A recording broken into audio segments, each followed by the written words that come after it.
팬들 입장에선 조금 아쉽지만 라이트급의 대진표가 확정되면서 교통정리가 되는 느낌입니다. 얼마 전에 벨랄이 패배하고 마카체프가 월장을 한다는 가정하에 매치업을 짜봤었는데 바라던 매치업들이 대략 성사가 됐기 때문에 하반기는 기대를 해도 좋을 것 같습니다. 이제 문제는 존 존스인데 토프리아도 벨트를 내려놨고 마카체프도 벨트를 내려놔야 했지만 이상하게 존스만큼은 편의를 봐준다는 느낌이 큽니다. 이쯤 되면 데이나가 존스에게 무슨 약점이라도 잡힌 것이 있나 싶을 정도이죠. 사생활과 개인정보의 보안은 개인의 자유와 권리를 보호하기 위한 필수적인 요소로 디지털 시대에 살아가는 우리는 사기, 신원도용, 감시 등의 위험에 항상 노출되어 있습니다. Surfshark VPN은 인터넷 연결을 암호화시켜 데이터 유출이나 개인정보를 보호 또는 백신 프로그램을 제공하여 안전한 디지털 환경을 제공하는 서비스입니다. 또 100개 이상의 국가를 지원하고 있으며 연결이 굉장히 빠르다는 장점, 광고나 트래킹을 차단하는 부가 기능을 제공하고 있기 때문에 쉽고 간편한 활용이 가능합니다. 게다가 디즈니 플러스나 넷플릭스 그리고 다양한 스트리밍 서비스들은 각 국가마다 제공하는 컨텐츠들이 다르죠. Surfshark VPN을 사용하신다면 전 세계에서 제공하는 컨텐츠들을 제약 없이 시청하실 수 있고 또 플랫폼 구독료나 온라인 구매 상품을 더 저렴한 가격으로 이용하실 수 있습니다. 이 모든 서비스들을 한 달에 커피 한 잔 가격으로 제공하는데 surfshark.com/MMAMAT로 들어가시거나 코드 MMAMAT를 입력하시면 4개월 추가 혜택을 받으실 수 있습니다. 30일 내에는 환불이 보장되기 때문에 부담 없이 사용해 보시는 것을 추천드립니다.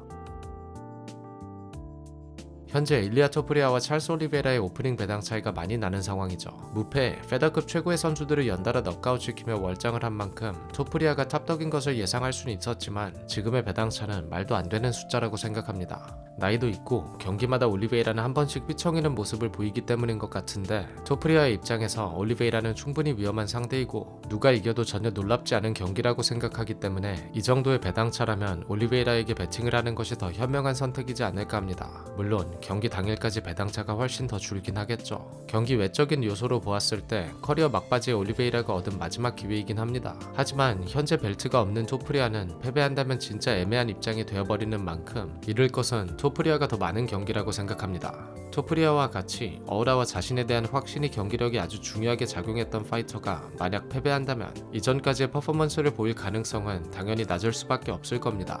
게다가 열심히 마카체프를 향한 도발성의 컬러아웃을 해왔기 때문에 자신이 뱉은 말들이 조롱이 돼야 돌아오겠죠. 뭐 이런 부분이야 본인이 가장 잘 알고 있을 텐데 개인적으로 이런 압박감이 토프리아의 경기력에 영향을 끼칠 것 같지는 않습니다. 토프리아는 볼카nov스키전을 앞둔 바로 직전에 자신의 이름을 건 영화를 개봉했었습니다. 프리미어에 참석하는 장면을 보면서 당시에 지면 어쩌려고 저러나 싶었었는데 자만이 아닌 자신감과 확신이라는 것을 증명했고 할로웨이전 역시 할로웨이를 쓰러뜨리는 첫 번째 파이터가 되겠다 선언했던 것을 그대로 지켜냈습니다. 인터뷰를 보면 성격 자체도 어느 정도의 중압감을 안고 있을 때 오히려 좋은 퍼포먼스를 내는 스타일인 것 같기도 하죠. 아직까지는 자신이 뱉은 말을 모두 지켰던 파이터인 만큼 과연 맥그리거를 할 수 있을지 아니면 케빈 리가 될지 기대를 하게 만드는 선수인 것은 부정할 수 없는 것 같습니다. 2005년부터 2015년까지의 통계를 보면 체급 이동을 한 선수는 52% 정도의 승률을 기록하고 있고 지난 10년간 역시 크게 수치가 다르지 않을 겁니다.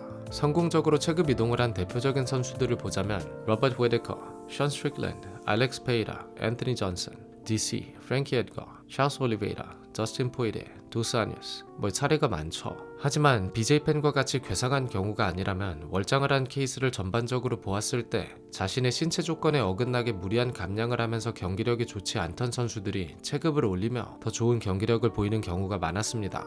맥그레거나 세우도 또 GSP와 같은 선수들은 위체급에서 벨트를 감았다 뿐이지 커리어 막바지이기도 했고 많은 수의 경기를 채우지도 않았죠.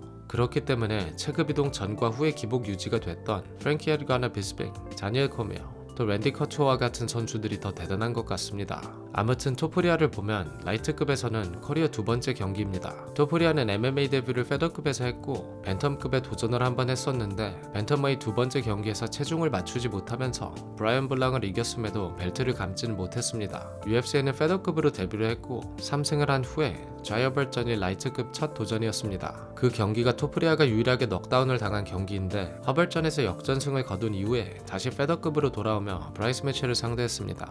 벤텀급과 라이트급으로 체급 이동 시도를 한 번씩 한 후에 다시 페더급에 정착했다는 것은 경쟁력에서 조금 밀린다고 스스로 판단을 했다고 봐야겠죠. 즉 페더급에서 체중 감량에 어려움을 겪긴 했지만 경기력이 크게 떨어질 정도는 아니었고 여러 인터뷰에서 일찍 은퇴를 생각하고 있다 얘기를 한 만큼 할로웨이와 볼카nov스키를 잡은 지금 미련 없이 벨트를 내려놓고 라이트급에 도전을 한다고 보면 될 것 같습니다. 어떻게 보면 라이트급 선수를 상대해야 한다는 신체적 부담감보다는 감량에 신경 쓰지 않아도 되는, 또 페더급 선수로서 이룰 건 다 이뤘고 도전을 앞두고 있는 외부적인 여건에 휩쓸릴 것 없이 목표와 선택에 온전히 집중을 할 수 있다는 얘기이기도 한 것 같습니다. 하지만 그건 토프리아의 마인드셋에 관한 문제고 현실적으로 사이즈가 작긴 하죠.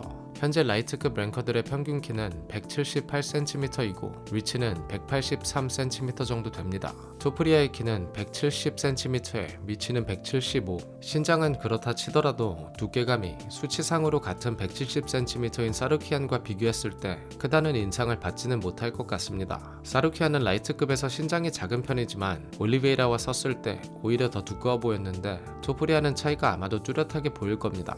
역대 라이트급의 최단신 챔피언은 프랭키 에드가로, 토프리아보다 2cm가 더 작죠. 하지만 차이라면 당시 라이트급 선수들은 현재 라이트급 선수들과 비교했을 때 신장이 훨씬 더 작았다는 점, 또 전성기의 프랭키 에드가는 UFC 역대 최고의 커리어를 자랑하는 선수 중 하나로 지금의 팬분들께서 매랍을 보면서 놀라는 정도의 비슷한 움직임을 5라운드 내내 가져가며 경기를 운영할 수 있는 스타일을 갖고 있었다는 점인 것 같습니다. 프랭키 에드가는 데미지를 털어내는 능력도 좋았기 때문에 작은 선수가 큰 선수를 어떻게 상대해야 하는지를 보여주는 정석적이고 호환성이 좋은, 어떻게 보면 케인 벨라스케스가 헤비급 선수들을 압도했던 것과 비슷하다고 생각하시면 될 것 같습니다. 저시의 맷전에서 토프리아는 5라운드 동안 운영이 가능하다는 것을 증명하긴 했습니다. 하지만 그건 페더급의 얘기이고 몸에 근육이 더 붙은 현재 컨디셔닝에 관한 부분에서 의문점이 있긴 하죠. 반면 올리베이라는 사루키안전 프리뷰를 하면서 5라운드까지 가는 경기를 해봤으면 좋았을 텐데 라는 말씀을 드렸었는데 최근에 있었던 마이클 챈들러 전에선 아무리 챈들러의 압박이 전혀 없었다고 해도 컨디셔닝 자체는 괜찮아 보였습니다. 당장 증명된 사실로만 보았을 때 경기가 길어질수록 올리베이라에게 유리할 가능성이 많다는 얘기이기도 하죠. 하지만 재밌는 게 이 경기가 판정으로 갈 확률은 아주 낮다는 겁니다. 일단 올리베이라의 커리어를 보면 46전 35승 10패, 35번의 승리 중 넉아웃이 10회, 서브미션 승이 21회, 판정 경기는 단 4번밖에 없습니다. 최근 라이트급의 17개의 경기만 봐도 판정까지 간 경기가 지난 챈들러전과 사루키안전, 또 토니 퍼거슨전인데 퍼거슨전은 사실 피니쉬가 낮다고 봐도 무방합니다. 또 올리베이라는 UFC 기록의 사나이이기도 하죠. UFC 역대 가장 많은 승을 한 선수 2위, 가장 많은 피니쉬를 한 선수, 가장 많은 서브미션 승, 가장 많은 파이트 나잇 보너스, 두 번째로 많은 서브미션 시도를 한, 기록이란 기록은 모두 채워나가고 있는 선수입니다. 토프리아는 16전 무패, 넉아웃 승이 6회, 서브미션 승이 8회, 판정까지 간 경기는 단 2번으로 둘의 스타일과 전적을 고려했을 때 데이터상 판정까지 두 선수가 갈 확률은 수학적으로 계산해보면 86% 정도로 무조건 피니쉬가 나온다고 봐도 무방한 수치가 나옵니다. 만약 판정승에 걸고 승자를 맞췄다면 아주 잭팟이 터질 수도 있다는 말이죠. 뭐 이런 부분들은 외부적인 얘기이고 서로의 파이팅 스타일을 보면 서로가 충분히 공략을 할 부분이 있는 매치업이라고 생각합니다.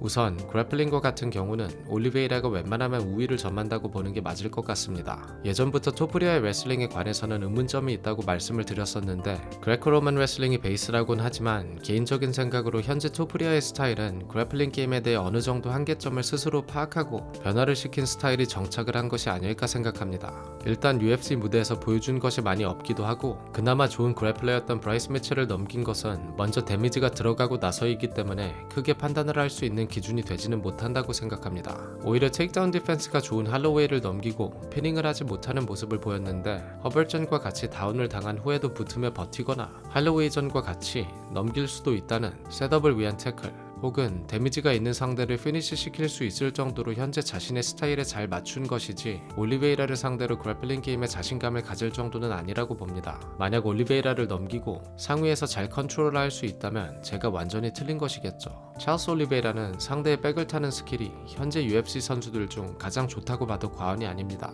무리한 서브미션 시도를 하기 위해 하위로 내려가는 경우가 많은데 사루키안과 같이 완력과 컨트롤이 좋은 선수들을 상대로는 아주 좋지 않은 습관이라는 말씀을 드렸었습니다. 토프리아가 직접 넘기면서 컨트롤하는 것을 예상하기는 어렵지만 만약 올리베이라가 셀프로 가드 포지션에 들어간다면 서브미션 시도를 방어할 정도의 이해도는 있다고 생각하기 때문에 사루키안전의 패배를 교훈 삼아 앞으로는 가드로 가는 것을 좀 자제했으면 좋겠습니다. 이게 잘 먹히는 시대가 더 이상 아니죠. 또 토프리아의 신장이 작은 만큼 올리베이라가 백을 타는 것이 더 어려울 가능성도 있습니다. 올리베이라의 태클은 더블렉이 대부분인데 태클 드라이브가 딱히 날카롭지는 않고 전형적인 주짓수의 태클 시도가 많습니다. 또 태클을 한 후에는 그립을 완성시키면서 넘기는 것이 아니라 백으로 넘어가는 능력이 아주 좋기 때문에 토프리아의 입장에선 케이지까지 밀리지 않는 것이 중요하겠죠. 두 선수 모두 직선적인 압박을 강하게 해주는 스타일인데 그런 점에서 먼저 밀리는 선수가 더 고전하지 않을까 합니다. 토프리아의 압박에는 올리베이라가 클린치 게임과 니킥, 또 팁킥을 잘 활용해줄 수 있을 것 같고 반대로 올리베이라는 머리 움직임이 많지 않기 때문에 포켓에서 컨비네이션에 걸리는 장면이 자주 나오는 만큼 스피드와 좋은 풋워크를 기반으로 한 컨비네이션을 통해 충분히 토프리아가 쓰러뜨리는 것 역시 예상할 수 있는 것 같습니다. 영상이 조금 길어지는 것 같기도 하고 아직 경기까지 시간이 많이 남은 관계로 서로의 게임 플랜에 관한 분석과 테크닉에 관한 분석은 조만간 또 따로 영상을 다시 만들겠습니다. 그럼 영상 마치겠습니다. 시청해주셔서 감사하고 곧 다른 분석으로 찾아뵙겠습니다. 감사합니다.